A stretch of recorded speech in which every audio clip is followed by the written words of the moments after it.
तो अब हम पढ़ने जा रहे हैं केंद्रीय तंत्रिका तंत्र, सेंट्रल नर्वस सिस्टम। तो देखो भाई, मानव मस्तिष्क जो कि हमारा क्या है, एक डायरेक्टर है। तो मानव शरीर का जो डायरेक्टर होता है वो कौन है, मानव मस्तिष्क। तो हम सेंट्रल नर्वस सिस्टम में किसकी बात करेंगे, मस्तिष्क की, और जो उसमें से मेरू रज्जु निकल रही है उसकी, स्पाइनल कॉर्ड की।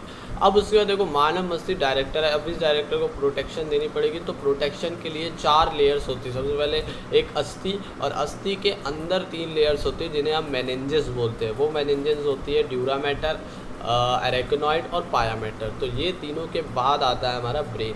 अब हमारा जो ब्रेन है वो अलग अलग पार्ट्स में डिवाइडेड है। जैसे कि सबसे पहले है अग्र मस्तिष्क, फोर ब्रेन, और फिर मिड ब्रेन, और आखिरी में हिंड ब्रेन।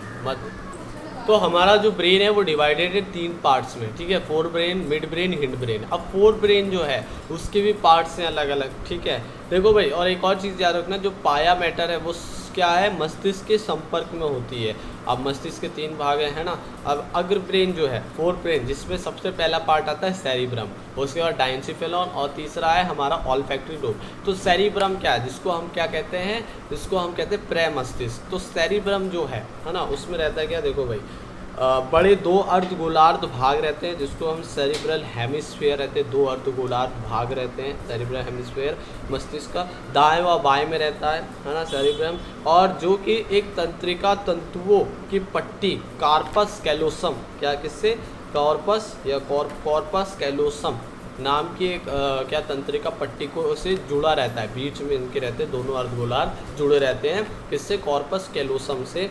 उसके बाद इनके अंदर देखो, धूसर द्रव से बना वल्कुट होता है। वल्कुट किससे बना, धूसर द्रव्य से बना है, कॉर्टेक्स, जो दरारों का निर्माण करता है। अब यही वल्कुट किसका निर्माण करा, दरारों का।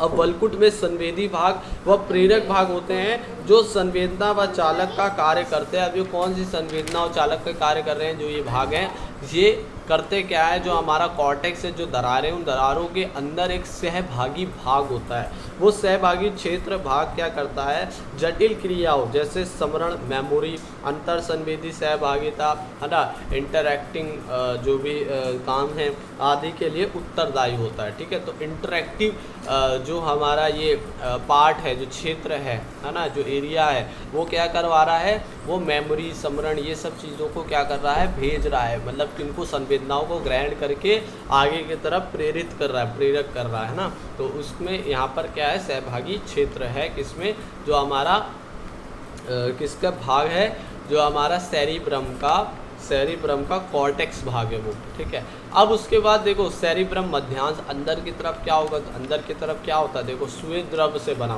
वाइट मैटर से बना आच्छादित तंत्रिका माइल, मतलब श्वेत द्रव्य किसे कहते हैं, जो माइलिन होता है, माइलिनेटेड होता है, ठीक है, non myelinated grey matter.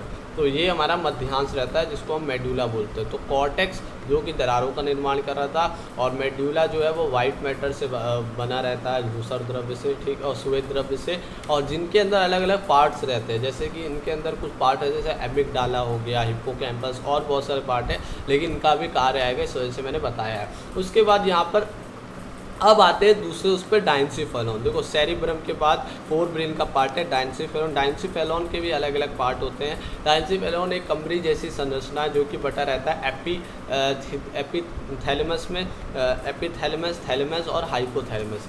Epithalamus जो एक तरह के छत का निर्माण है, ठीक है। उसके बाद दीवारें जो है उनको थैलेमस बोला गया, और फर्श जो है नीचे की तरफ जिससे जुड़ा रही थी पीयूष ग्रंथि, उसको हाइपोथैलेमस बोला गया। तो थैलेमस डाइंसिफेलॉन का 80% भाग बनाती है, जो थैलेमस है। अब ये थैलेमस का कार्य क्या, देखो भाई, संवेदनाओं और प्रेरक संकेतों का मुख्य संपर्क स्थल है, जो कि क्या करता है, संवेदनाओं को ग्रहण कर आगे की तरफ भेजता है, और फिर उन जो संवेदनाएं आ रही हैं उनको आगे की तरफ प्रेरित करता है। तो एक रिले रेस की तरह है, पकड़ के आगे भेजना, मतलब रिले, इसे रिले सेंटर भी कहते हैं, ठीक है। तो संदेशों को ग्रहण, पकड़कर आगे बढ़ाने का कार्य थैलेमस करता है, ठीक है।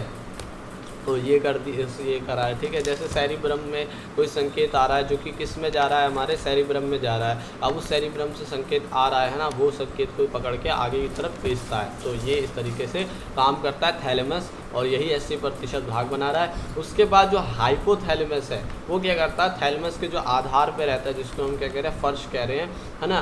दूसरा मुख्य भाग है जो कि क्या करता है, शरीर के ताप को, भूख प्यास को नियंत्रण करता है, ठीक है। और एक और मतलब हार्मोन स्त्रावण करता है, पीयूष ग्रंथि से जुड़ा रहता है, ठीक है। जैसे कि जब हम वो वाला पढ़ रहे थे, कौन सा, मानव जनन, जिसमें कि GnRH निकाल रहा था, ये पीयूष ग्रंथि से पी और FSH और LH निकलवा रहा था। तो ये भी इसका है ना, मतलब कि हार्मोन्स का स्रावण भी। और उसके बाद देखो भाई, अभी मैंने बताया था सेरिब्रम के मध्यांश में क्या रहता है हमारा, एक एमिगडाला और हिप्पोकैम्पस रहता है। अब ये दोनों मिलकर एक लिम्बिक तंत्र बनाते हैं, और उस लिम्बिक तंत्र से जुड़कर हाइपोथैलेमस जो है वो जुड़कर क्या बनाता है, जो जुड़कर कार्य क्या करता है, वो हमारी भावनाओं को नियंत्रित करता है। भावनाएं जैसी होती है ना हमारे, जैसे कि हमारी भावनाओं व लैंगिक व्यवहार जो रहते हैं, एक दूसरे के विपरीत आकर्षित जो है, उसको नियंत्रित करता है हमारा कौन, हाइपोथैलेमस, जब जुड़ जाता है लिम्बिक तंत्र से। और लिम्बिक तंत्र कौन है, एमिगडाला और हिप्पोकैम्पस, जो कि जिसका भाग है सेरिब्रम के मध्यांश का, ठीक है। तो इस तरीके से हो गया। अब उसके बाद देखो मध्य मस्तिष्क पे आ गया, मिड ब्रेन। आप कहोगे ऑल फैक्ट्री लोब कहाँ है, ऑल फैक्ट्री लोब हमारे इसमें नहीं दिया गया, ठीक है। तो ऑल फैक्ट्री लोब सूंघने के उससे कुछ कार्य है, ठीक है, जो सूंघते हैं ना हम, उसका पहचान करना, उससे संबंधित कार्य अभी दिया नहीं है। तो अभी हमारा मध्यांश, अब मिड ब्रेन पर आते हैं, मध्य मस्तिष्क पे। तो मिड ब्रेन जो है वो भी 2 पार्ट पे डिवाइडेड है। एक हमारा कौन सा हो गया, क्रूरा सेरिब्री, और एक हो गया कॉर्पोरा क्वाड्रिजिमिना। तो ये होता क्या, देखो भाई, जो मध्य मस्तिष्क है, मिड ब्रेन है, वो अग्र मस्तिष्क के थैलेमस व हाइपोथैलेमस के पश्च, मतलब कि हमारे किसके नीचे आ रहा है, हाइपोथैलेमस के नीचे आ रहा है ना। अग्र मस्तिष्क के हाइपोथैलेमस के नीचे आ रहा है। व जो हमारा पौन क्षेत्र है किसका, पश्चिम मस्तिष्क का, हिंड ब्रेन का पौन क्षेत्र उसके ऊपर, तो मिड में है, बिल्कुल मिड में, बीच में, तो इसलिए मिड ब्रेन कहा है इसे, ठीक है। अब प्रे मस्तिष्क से अब यहाँ पर होता क्या है, जो मध्य मस्तिष्क है ना, उसके बीच में से एक नलिका निकलती है, जो कि कहाँ पर किससे आ रही थी, सेरिब्रम से एक आ रही थी नलिका, तो वो यहाँ से गुजरती है मिड ब्रेन से। और उस नलिका को हम कहते हैं प्रेमस्तिष्क तरल नलिका, है ना, सेरिब्रम फ्लूइड ट्यूब्यूल, है ना, ये मध्य मस्तिष्क से गुजरती है, ये चीज़ और याद रखना। अब मध्य मस्तिष्क जो है ना, इनके अंदर लोब होते हैं, मतलब कि एक 4 लोब होते हैं, 2 लोब होते हैं। वो इनका काम क्या है यहाँ दे नहीं रखा, फिर भी मैं बताऊंगा। एक ऊपरी भाग में 4 लोब होते हैं, एक निचले भाग में 2 लोब होते हैं। लोब मतलब उभार, तो उनको क्या कहते हैं, जो 4 लोब होते हैं उनको हम कहते हैं कॉर्पोरा क्वाड्रिजिमिना। कॉर्पोरा क्वाड्रिजिमिना, क्वाड्री मतलब 4 है ना, क्वाड्रिजिमिना, कॉर्पोरा क्वाड्री। और 2 जो है उनको हमने कहा क्रूरा सेरिब्री। अब सेरिब्री, इनका काम क्या है, देखो भाई, यहाँ पर मध्य मस्तिष्क का काम रहता है देखने सुनने की प्रतिवर्ती क्रिया से संबंधित। प्रतिवर्ती मतलब क्या कहते हैं, रिवर्सिबल, मतलब देखने सुनने की रिवर्सिबल। जैसे हमने कोई संदेश आ रहा मेरी आँख के पास से, मुझको नुकसान पहुँचा सकता है, तो मेरी आँख ने देखा और किसमें सिग्नल गया, हमारे मिड ब्रेन में। अब मिड ब्रेन ने कहा हटाओ भाई, ये घातक चीज़ है, तो मैं क्या करूँगा, ऐसे हटा लूँगा, है ना, इस तरीके से सारा ऐसे हटा लूँगा। तो ये क्या है हमारे देखने वर्ती, मतलब कि क्या हुआ, एक तरह से एक तरह से क्या हुआ है, रिवर्सिबल एक क्रिया है ना, सेंसेस एकदम से हटा लिया। तो ये एक क्या है, प्रतिवर्ती क्रिया से संबंधित है, ठीक है, ये हमारा मध्य मस्तिष्क। अब आते हैं पश्चिम मस्तिष्क के ऊपर।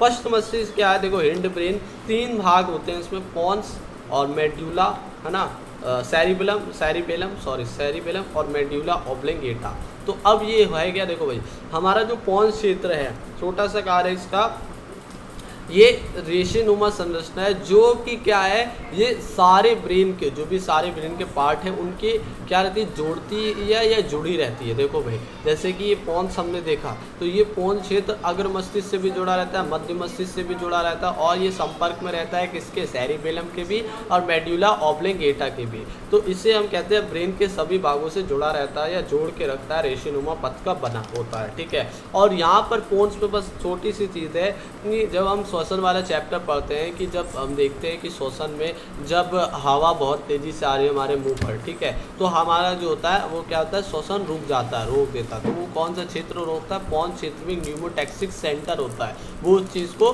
करता है। तो कौन है, न्यूमोटैक्सिक सेंटर अंतः श्वसन को रोकता है, और इसी में पाया जाता है पोन्स पे। उसके बाद देखो अनुमस्तिष्क जो है, सेरिबेलम जो है, तो सेरिबेलम जो है वो क्या करता है, देखो भाई सेरिबेलम साइड में इस तरीके से लगा रहता है, गुच्छे जैसा रहता है। तो वो क्या काम करता है, वो करता बस ये है, जो हमारी न्यूरॉन्स हैं, जो तंत्रिका है, हमें पता वो विभाजित नहीं होती है, एक बार बन जाती है तो उसको क्या करवाता है, स्टोरेज, स्टोर करके रखता है, मतलब कि अतिरिक्त स्थान देता है स्टोरेज के लिए, क्योंकि दोबारा बनने नहीं वाली, तो इस वजह से स्टोर हो जाती है, अतिरिक्त स्थान देता है। उसके बाद लास्ट में मध्यांश, मेडुला ऑब्लिंगेटा। अब ये मेडुला ऑब्लिंगेटा लास्ट का पार्ट है, जो कि क्या करता है, मेरु रज्जु से जुड़ा रहता है। अब मेरु रज्जु से जुड़ा रहेगा, मानव शरीर की जो अधिकतम जो अनैच्छिक क्रियाएं, जैसे कि हमारी जो इनवॉलेंट्री जो एक्शंस होते हैं, वो कौन करता है, मेरु रज्जु से जुड़ा रहता है। इसी में से मेरु रज्जु निकल ली है मेडुला ऑब्लिंगेटा से। तो ज़्यादातर जो अनैच्छिक क्रियाएं हैं, जैसे कि श्वसन, हृदय परिसंचरण या प्रतिवर्ती क्रियाएं, पाचक रसों का स्त्रावण, ये सब जो है वो सब कौन नियंत्रित करता है, हमारा मेडुला ऑब्लिंगेटा। ठीक है, मेरु रज्जु से नज़दीक रहता है और कुछ नहीं। अब एक और चीज़ बस मैं बताता हूँ, जो मस्तिष्क स्तंभ है, ब्रेन स्टेम है। देखो भाई, जैसे कि हमारा मान लो ये 4 ब्रेन है, अब इस 4 ब्रेन के नीचे आया मिड ब्रेन और फिर कौन सा आया, हिंड ब्रेन। तो ये एक तरह से स्तंभ बनाते हैं, किसका, कौन स्तंभ बना रहा है, हमारा मिड ब्रेन और पॉन्स क्षेत्र और जो मेडुला ऑब्लिंगेटा है, ये स्तंभ बना रहा है किसका, अग्र मस्तिष्क का, एक पेड़ की तरह। तो हम इसे कहते हैं ब्रेन स्टेम। क्या बोले, ब्रेन स्टेम किसको, मध्य मस्तिष्क को, पॉन्स को और मेडुला ऑब्लिंगेटा को। ठीक है, सेरिबेलम को नहीं, मेडुला ऑब्लिंगेटा को। तो हमने क्या कहा है, ब्रेन स्टेम। और कुछ चीज़ें छूट गई क्या, हाँ, तरल नलिका मैंने बता दी है। तो इसके साथ हमारा ये ब्रेन वाला पूरा चैप्टर, ब्रेन वाला अभी ख़त्म हुआ है पार्ट। ठीक है, ब्रेन वाला अभी हम आगे देखेंगे प्रतिवर्ती क्रिया और प्रतिवर्ती चाप।